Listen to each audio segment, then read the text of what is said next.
सारे लोगों को जय मसीह।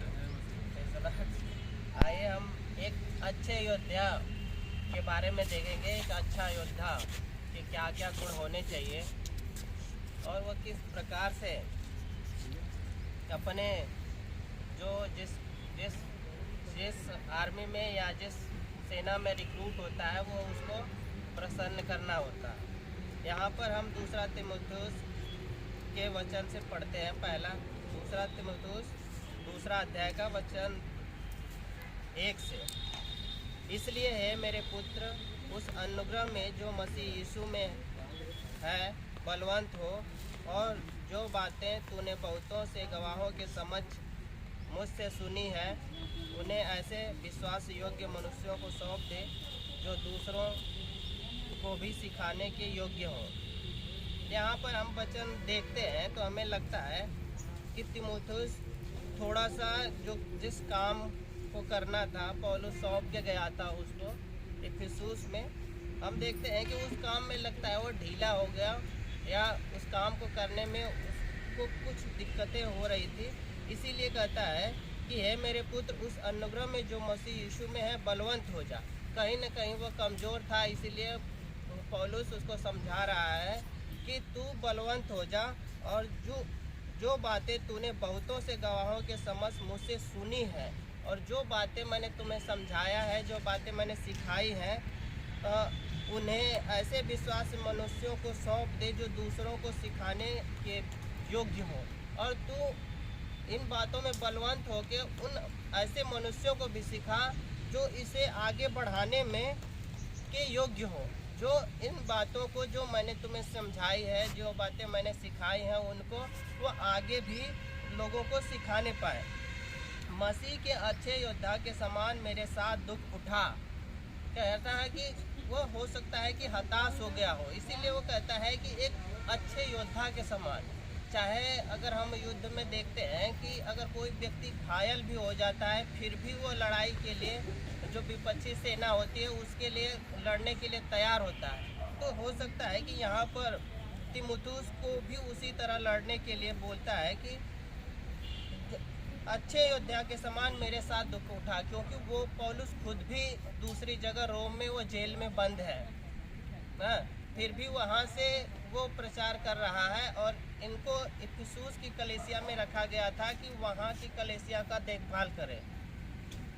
तो कोई भी योद्धा जो लड़ाई पर जाता है अपने आप को प्रतिदिन के झंझटों में इसलिए नहीं फंसाता कि वह अपनी भर्ती करने वालों को प्रसन्न करे। हमें यहाँ पर वो समझा रहा है कि तीमुथियुस को कि तुम जो डेली के जो झंझट होते हैं, डेली के जो प्रॉब्लम है, उनमें ना उलझो। जिसलिए आपको भर्ती किया गया है, जिसलिए परमेश्वर ने आपको चुना है, उन कामों पर, उन बातों पर ध्यान दे और लोगों को उन्हीं बातों को सिखाया कर। और रोज़मर्रा की चीज़ों को तो ध्यान ना दे कि क्या आज हो रहा है कल क्या होगा, लेकिन हमें उस अनंत आशा के लिए जो परमेश्वर ने हमें बुलाया है उसके लिए परिश्रम करते रहना चाहिए और उसी को प्रसन्न करने के लिए, क्योंकि परमेश्वर का अनुग्रह हम पर हुआ और हम लोगों ने उन पुरानी बातों को छोड़ के जो हमें भर्ती हुआ है, परमेश्वर ने अपने परिवार में भर्ती किया है, परमेश्वर ने अपनी सेना में भर्ती किया है, जो अंधकार की शक्तियों को लड़ने के लिए हमें चुना है, हम उनसे लड़े। ना कि डेली की आज के खाने की सामग्री नहीं है, आज मेरे पास कपड़े पहनने के लिए नहीं है, आज मेरे पास पैसे नहीं है, आज मेरे पास इन बातों का क्या, आज होगा कल नहीं है, अगर आज नहीं है तो कल ज़रूर होगा। परमेश्वर ऐसा वादा देता है, हमारी ज़रूरत के अनुसार जो हमें आवश्यकता है उसकी भरपाई करता है। यहाँ पर 5वें वचन में लिखा है, इसी प्रकार जब अखाड़े में जाने वाला पहलवान यदि विधि के अनुसार न लड़े तो वह पुरस्कार नहीं पाता।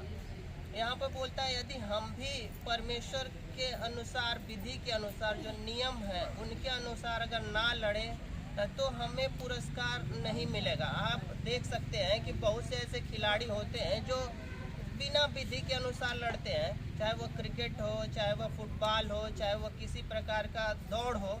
यदि आप कोई इंजेक्शन लेके दौड़ते हैं, भले ही आप मेडल जीत जाएं, अगर पता चलता है कि आपने विधि के अनुसार नहीं लिया है तो मेडल वापस भी देना पड़ता है। तो यहाँ यहाँ पर परमेश्वर पौलुस तीमुथियुस को कहते हैं कि तुम विधि के अनुसार लड़ो, ताकि उस प्रकार जिस प्रकार एक पहलवान विधि के अनुसार ना लड़े तो वह पुरस्कार नहीं पाता। भले हम अगर लड़ते हैं, हमें लगता है कि हमें मुकुट दिया जाएगा, लेकिन हो सकता है वो मुकुट हमसे छीन जाए जो आज हमारे पास है। यदि हम आगे भी विधि के अनुसार नहीं लड़ते हैं तो हमें वह मुकुट हमारा छीन लिया जाएगा, वो पुरस्कार हमसे वापस ले लिया जाएगा। बस आज के लिए थैंक यू।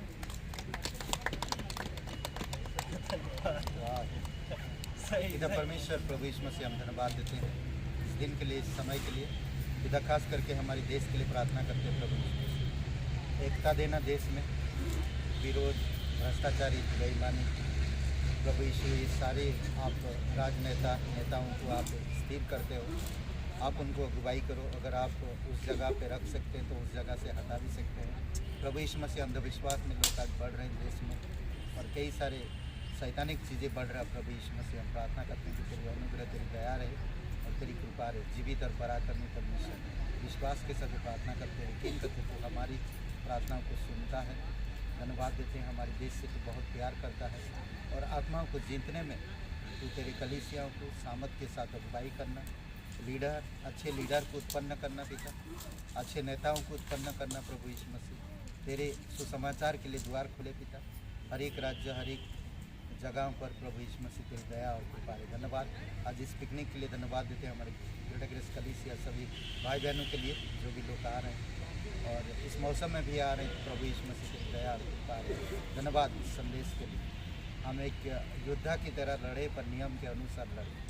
प्रभु यीशु मसीह तेरी दया और कृपा के अनुसार धन्यवाद देते हैं। यीशु नासरी के नाम से मांगते हैं, आमीन।